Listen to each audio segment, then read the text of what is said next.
আসসালামু আলাইকুম। কেমন আছেন বন্ধুরা সবাই? আশা করি ভালো আছেন। আজকে আমি একটা বাচ্চাদের কাপ্তান কাটিং করে দেখাচ্ছি। প্রথমে কাপড়টা 4 ভাঁজে ভাঁজ করে নিয়েছি এবং একটু ওখানে কাপড় কমিয়ে নিয়েছি, কারণ ওটা বেশি ঘের হয়ে যাবে। তো 2 ইঞ্চি পুট গলা দিয়েছি, 4 ইঞ্চি গলা দিয়েছি এবং 6 ইঞ্চি দিয়েছি আমরা পুট। 6 ইঞ্চি পুট দেওয়ার পরে এখানে বগলটাও কিন্তু আমরা 6 ইঞ্চি দিয়ে নিয়েছি। যেহেতু আমাদের একটু লুজ ফিটিং হবে, আমরা কামিজের মাপেই কিন্তু একটা সম্পূর্ণ অঙ্কনটা শেষ করে নিব। যেভাবে কামিজটা আমরা আঁকিয়ে নেই ঠিক ওইভাবেই কামিজের ড্রয়িংটা করে নেব। করার পরে কামিজের মতো ড্রয়িং করার পরে পুরোপুরিটাই ড্রয়িং করে নিয়ে আমি ওইভাবে না কেটে শুধু গলাটা কাটবো এবং নিচে আমি যতটুকু পরিমাণে ফাঁকা রাখতে চাই সেইখানে আমি ফাঁকা রাখার জন্য জায়গাটা রেখে দেব। তো এখানে কাটিং করার আসলে তেমন বেশি কিছু নেই। গলাটা আমি কাটিং করে নিলাম এবং নিচে যে আঁকা বাঁকা কাপড়টুকু ছিল সেটা আমি সোজা করে কেটে নিলাম।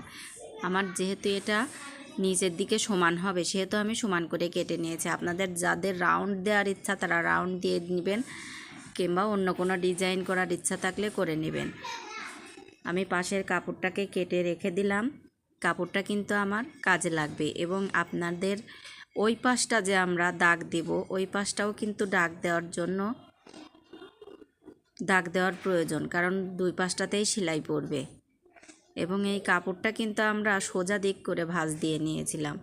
তো যাদের কাপড়ে এরকম ভাঁজ দিয়ে নিলে ভাঁজ হবে না, তারা আবার আপনি ওই পাশ থেকে একটু করে ধরে চিহ্ন দিয়েও আঁকিয়ে নিতে পারেন। আমি এখানে দুইভাবেই দেখিয়ে দিলাম, আপনাদের যেটা সুবিধা সেটা আপনারা ইউজ করতে পারবেন।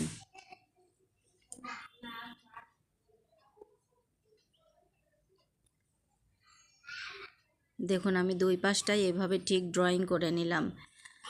আর মাঝে যে আমরা কোমরের যে দাগ দিয়েছি সেই কোমরের দাগ বরাবর আমি ওখানে একটা ফিতা সেট করব। যাদের ফিতা সেট করার ইচ্ছা নাই তারা ফিতা না সেট করলেও চলবে।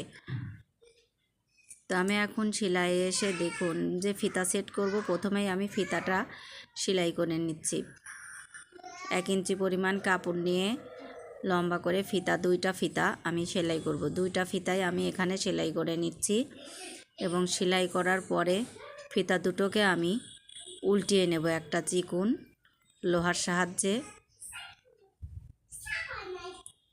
আমি এটাকে উল্টিয়ে নিব।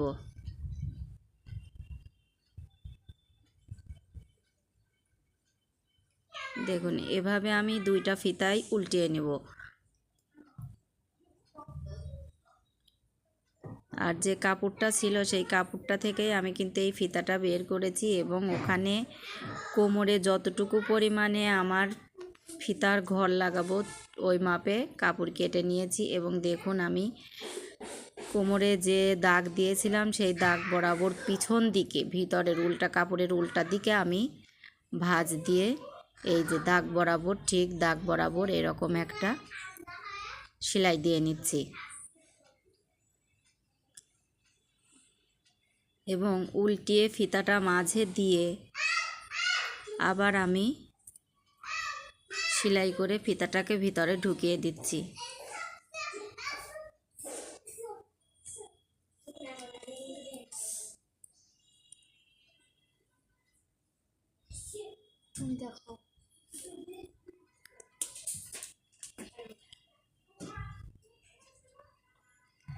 তো এইভাবে আমি সামনে পিছনে দুই দিকেই আমি এরকম করে ঠিক এইভাবেই ফিতা লাগিয়ে নেব। তো বন্ধুরা আমার ভিডিও আপনাদের কেমন লাগে অবশ্যই জানাবেন এবং সাবস্ক্রাইবের মাধ্যমে আমার পাশে থাকবেন। আমার ভিডিও ভালো লাগলে লাইক কমেন্ট এবং শেয়ার করতে ভুলবেন না।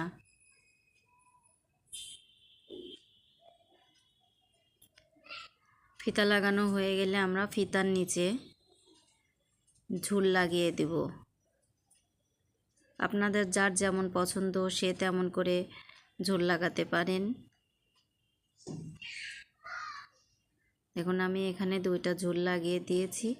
এবার আমি গলার পটিটা কেটে নিয়েছি। অন্যান্য কাপড় যেভাবে পটি কাটে ওভাবেই কাটার পরে আমি গলাটা ঘুরিয়ে এপাশ থেকে ওপাশে সুন্দর করে লাগিয়ে নেব।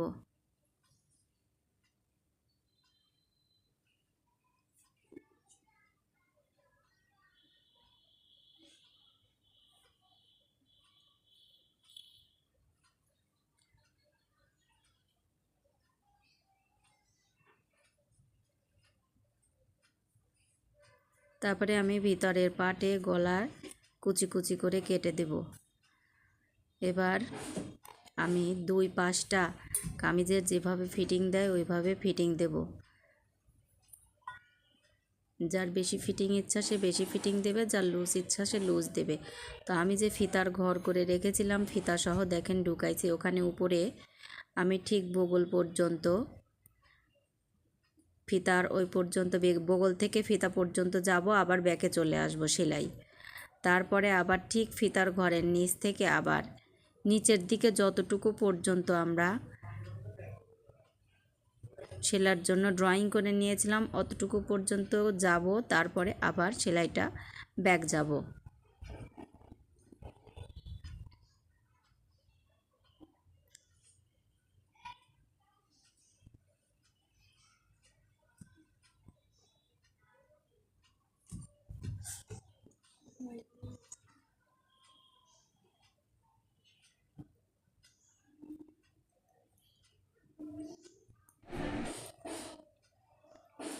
দেখুন আমার কিন্তু পুরা জামাটাই রেডি হয়ে গেছে।